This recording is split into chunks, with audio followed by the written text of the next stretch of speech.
At least Trey got he's smart enough to realize you got to hit China where it hurts in the pocketbook.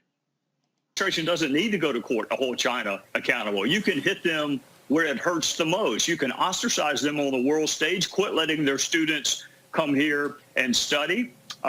You can make them a pariah, but most importantly, you can start deducting the amount of money we owe them and other countries owe them, deduct our costs, including the loss of life. But all the other costs, start deducting that and then see what China's reaction is. Yeah, exactly. Hit them in the pocketbooks.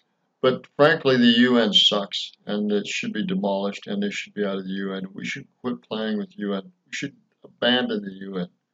Beyond all this, we need to really go after China financially. We need to manufacture stuff here in the United States, and we need to quit playing the games we're playing with China.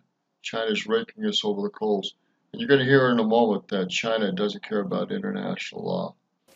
Yeah, well, that's one way to do it. But Congressman, so many people have been blaming China over the last couple of weeks. Hey, why didn't you tell us back in January what was actually going on? Because then the rest of the world would have had a heads up.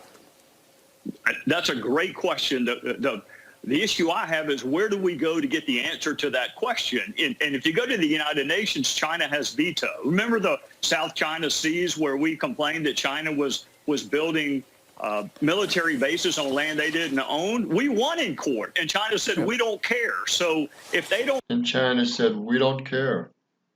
Neener, neener, neener. Respect the international treaties and entities, and they're immune from suit in our courts, we don't have much of an option except administration to administration. I understand the president says he has a good relationship with the president of China.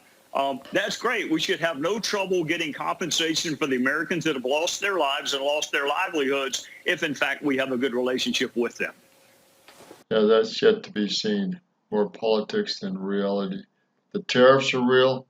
Cutting them in the pocketbook is real. I don't know if it can be done. It should be tried.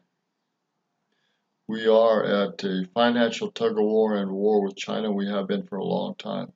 We should be deducting deficits we owe them as a penalty for some of this. I would definitely do that.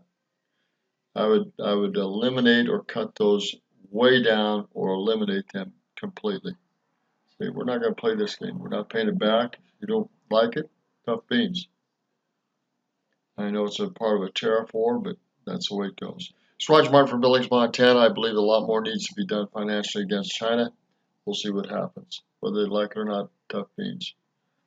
China needs to be curtailed in their financial and social abuses and political abuses worldwide.